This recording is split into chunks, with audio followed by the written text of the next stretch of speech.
में 6 साल की बच्ची से रेप और हत्या मामले में परिजन ने गिरफ्तार आरोपी के नार्को टेस्ट की मांग की है। परिजन के मुताबिक गुनहगार कोई और है जिसे पुलिस बचाने का प्रयास कर रही है।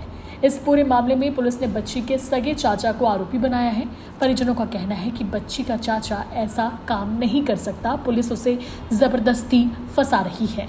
वहीं परिजनों का ये भी कहना है कि पुलिस जांच के लिए आई थी, कुछ नहीं मिला तो ब्लड सैंपल के नाम पर लाल कपड़ा ले गई। उन्होंने कहा कि अगर एसआईटी जांच नहीं कर पा रही है तो जांच सीबीआई को सौंप दे।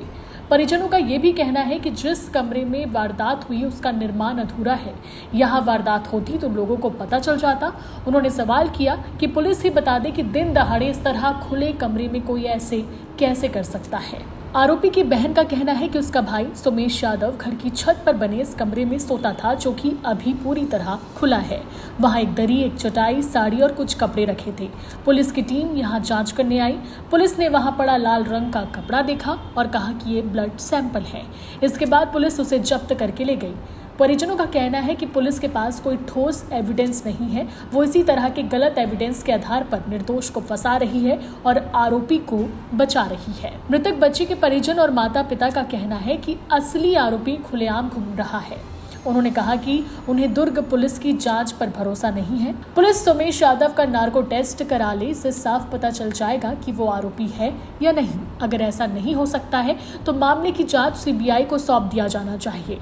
परिजनों ने कहा कि उन्हें सिर्फ यह जानना है कि बच्ची के साथ इस घटना को अंजाम किसने दिया है। इसके लिए जो भी करना पड़े वो तैयार है। बता दें, जिस कार में बच्ची की लाश मिली उसके ठीक सामने बने घर में सीसीटीवी कैमरा लगा है।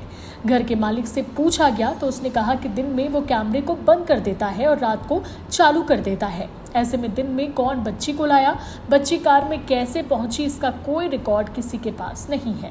पुलिस घर में लगे कैमरे का फुटेज देखने के लिए वहां का डीवीआर जब्त करके ले गई है। इस मामले में विपक्ष भी बीजेपी सरकार पर हमलावर है और प्रदेश की बिगड़ती कानून व्यवस्था को लेकर लगातार निशाना साध रही है।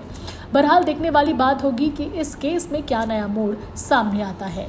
Bureau report, CG Bhaskar.